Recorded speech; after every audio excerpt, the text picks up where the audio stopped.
na-extend po yung detention order para kay Attorney Lopez. Ano po yung next steps niyo po for this? I questioned it doon kanina. Pinapahirapan pa nila ako.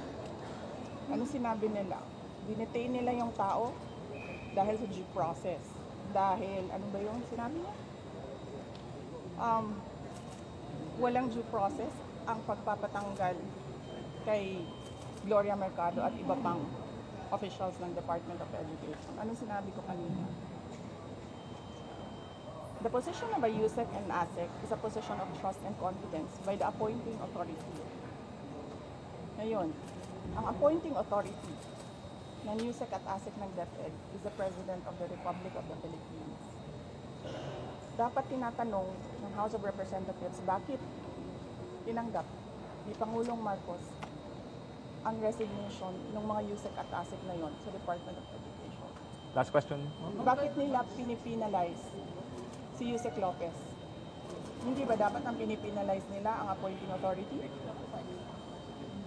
Isa pa, sir. Sandali. Ano po yung sinabi nila? Evasive. And now, you clearly see, she doesn't know anything. Mas DepEd po pala tayo. Pero pagdating natin sa ulo, makikita ninyo, she doesn't know anything about confidential funds. So, saan doon ang evasive answers? Last question.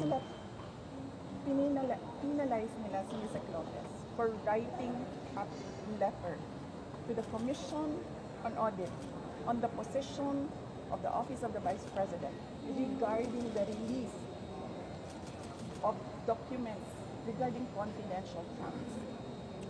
Bakit may penalize ang tao pumirma para sa isang opisina, posisyon ng opisina? Saan ang justisya dito? And ano sinabi nila kanina? Diba? Apparently, hindi nila alam ang batas. Ano sabi nila? Questionin mo na lang sa korte. Saan kami pupunta? Sa mga ginagawa sa amin. Mismong komite, alam na nilang mali yung ginagawa nila. Sasabihin lang sa amin, pumunta ka sa korte. Napakadali na sabihin nila, okay, we will set aside the detention order. Pero hindi. Mali na nga yung una mong detention. Mali pa yung sumunod mo na order.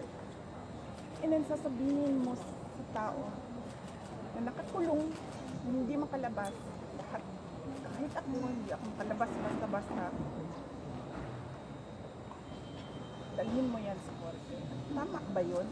Kayong mga taong bayan, tanongin ko kayo, tama ba na hindi alam ng ating House of Representatives kung ano ang mga batas?